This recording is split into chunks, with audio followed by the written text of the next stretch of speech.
थांनाय 8 सेप्तेम्बराव पुलिसनि आखायाव नंखाय इनकाउन्टार खालामजानाय जोंसार मोसाहारिनि नखराव हाग्रामा महिलारिनि बिथोन बायदियै बिपिएफनि एमएलए रबिराम नार्जारी, दुर्गा दास बर' आरो एमसिएलएजों लोगोसे गोबां बिपिएफनि दैदेनगिरि बिथांमोना दावबायफैदों। बे दावबायफैनायजों लोगोसे बिपिएफ दोलोनिफ्राय इनकाउन्टार जानांनाय जोंसार मोसाहारिनि नखराव 50,000 रां अनसुंथाइ होदों। नाथाय दुखुथिया जोंसार मोसाहारिनि नखराव एमएलए रबिराम नार्जारी बिथाङा सोरखौबा सोंखारिलायबाय थानाया बेसेबां गनायजाथाव? बिपिएफनि एमएलए रबिराम नार्जारीया मा सोंखारिखो मिथिनानै लानि।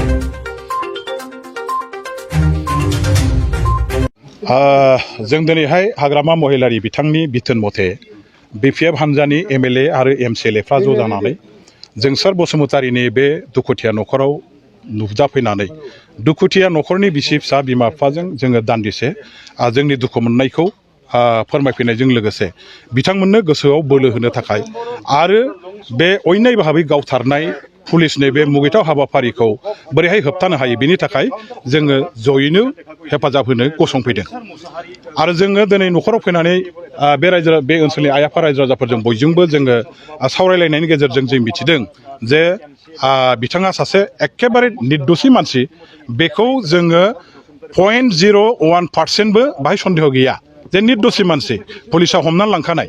बेखौ नायगार थानायाव हरसे दोनखांनानै सानसे दोनखांनानै मोनाबिलियाव माने हर गेजेराव लाबोनानै आरोबाव गावथारफैनाय बे खुनु दिन बियो गनायजाथाव बाथ्रा नङा। बियो एक्सट्रिमिस्ट नङा, एक्सट्रिमिस्टखौ गावथारदों होननाय, एक्सट्रिमिस्टजों गावलायदों होननाय बाथ्राया खुनु दिन गनायजाथाव मानिनानै लाथावथाव बाथ्रा नङा। बेवहाय एखेबारे गोथां गोथिं दाय गैयै मानसिखौ हमनानै लाबोनानै दाउ अमा सैमा अमा बायदि गावथारनाय जादों, जेखौनोखि जोङो खुनु दिन सह्य खालामनो हाया। आरो बेनि थाखाय जों दिनै बेबायदि अयनाय अयथासारि मन'भाब लानानै बर'फोरखौ गावथारनाय हाबाफारिया जालांबाय थानो हाया। बेनि थाखायनो बर'फोरनि दल संगठन दैदेनगिरिफ्रा बयबो गसंथानानै होबथानायनि राहा लामाखौ लानांगौ। आरो जोंबो जोंनि बिपिएफ हान्जानिफ्राय जों एमएलएफ्राबो जों लाबाय थागोन। दा आंनि दाबिया बेसो जे आसाम गभर्नमेन्टआ नैबे गावथारनायनि सायाव ओरैनो गावसोरनि बिबानखौ एरायनानै थाबा जानाय नङा। बिटिसि गभर्नमेन्टआ ओरैनो एरायनानै थाबा जानाय नङा। जे जोंनि सारेन्डारि एनडिएफबिफ्रा दिनै सुक्ति जानानै फैनायनि उनाव दासिम थिग मथ' रिहाबिलिटेसन मोनाखिसै, बिथांमोननि केसआ दासिम माने जोबाखिसै, बिथांमोनहा थांनानै थानायनि बिसि फिसा खांनाय न'खर खांनायनि जेबो राहा लामानि बिथांमोननि गेजेराव नुवाखिसै बा मोनाखिसै, जायनि थाखाय दिनै बिथांमोननि संसार बिथांमोननि न'खर बिसि फिसा खांनायाव गोबां हाहाकार गोबां जारला बिथांमोनहा बिनि मोगा मोगि जानो गोनां जाबाय। जाय जेरै हागौ ओरैहाय माने फिसा फिसौ जेखौ मोन्दों बिजनेस खालामनानै जानो गोनां जादों। सरकारा दिनै बिथांमोनखौ मानो जोथोन लायाखै? बिथांमोनखौ मानो आलाय आथानि खालामदों? मानो दायथ' लायाखै? मानो पुलिसाव, मानो आर्मियाव, मानो पारामिलिटारि सिआरपि बिएसएफआव दासिमबो सासेबो एपइन्टमेन्ट होनो हायाखै, रिक्रुटमेन्ट होनो हायाखै? सरकारनि साख्रि पिडब्लिउडि इरिगेसन एग्रिकालचार बेफोराव मानो दासिम साख्रि सोनानै बिथांमोनखौ रिहाबिलिटेसन होनो ना आसाम गभर्नमेन्ट ना बिटिसि गभर्नमेन्ट दिनैसिम मानो दाबो लायाखै? सिगांनि 2003 सनाव बिएलटिआ जेब्ला सुक्ति खालामदोंमोन, एबसुआ जेब्ला सुक्ति खालामना फैदोंमोन, लोगो लोगो जोङो जोंनि सारेन्डार जानाय बिएलटि बिदा फंबायफोरखौ आर्मि पुलिस मिलिटारि सिआरपिएफ बिएसएफआव जों थिसनदों। दा बेखौ मिलिटारि सिआरपिएफ बिएसएफआव जों थिसनदों। दा बेखौ दिनैहाय खिन्थु जोङो बिटिसि दानि गभर्नमेन्ट दा बिटिआर जाखांनायनि उनाव जे जानांगौ बेखौ जों नुवाखै। 2003आव जादोंमोन।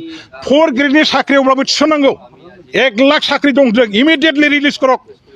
ইমিডিয়েটলি কমসে কম সারেন্ডারি এনডিএফবি সকলের কারণে অসম সরকারে 1 লাখ চাকরির পৰা রিলিজ করে দিয়ক, এবজর্ব করে দিয়ক, এপয়েন্টমেন্ট हो। আসাম গভর্নমেন্টआ 1 লাখ চাকরি होगोन होनना बुंदों।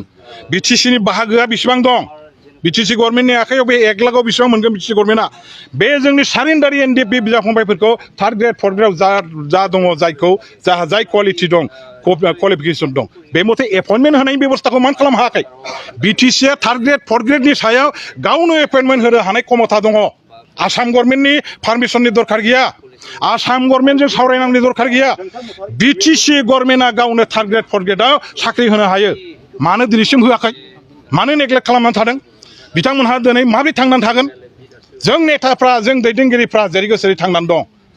बे निरीह दुर्भगिया एखेबारे बिराद गरिब बे जोंनि बिदा फंबाय एनडिएफबि सारेन्डारफ्रा माबोरै सोलिगोन?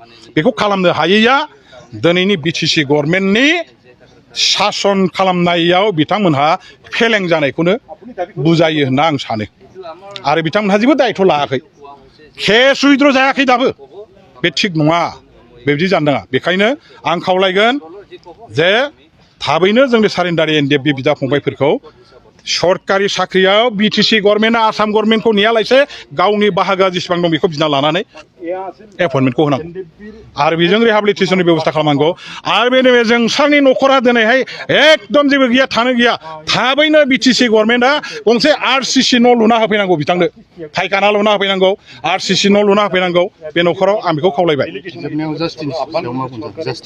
जास्टिस हिसाबै जों मिथिगौ जिहेतु दाय गैया निर्दोषि खाथार एकदम फुरा एखेबारे स्पष्ट खोथा बेनि थाखायनो सिबिआइ इनकुवारि जेरैखिया खालामनांगोन सिबिआइ इनकुवारिनि दारैसो जों दिहुननो हागोन आसल घटनाया मा बेनि थाखाय सिबिआइ इनकुवारि मोनहोनांगौनि दायित्वआ आसाम गभर्नमेन्टखौ नारसिननानै प्रेसार होनानै बेनि दायित्वआ बिटिसि गभर्नमेन्टनि कारन जोंनि गभर्नमेन्ट जोंनि सिथ्लायाव दङ जोंनि सिथ्लानि गभर्नमेन्टआ प्रथम दायित्व लाग्रोनांगोन जोंनि दरखं मोखाङाव थानाय जोंनि गभर्नमेन्टआ बर'फोरनि गभर्नमेन्टआ बर' फिसाफोरखौ गावथारनायनि हेंथायै प्रथम दायित्व लाग्रोनांगोन बिथांमोनहा जेरैखिया नारसिननांगोन आसाम गभर्नमेन्टखौ सिबिआइ इनकुवारि थाबैनो हो जों आसाम गभर्नमेन्टखौ उनावसो बुंगोन खिन्थु प्रथम जोङो बुंनांगौआ बिटिसि गभर्नमेन्टआ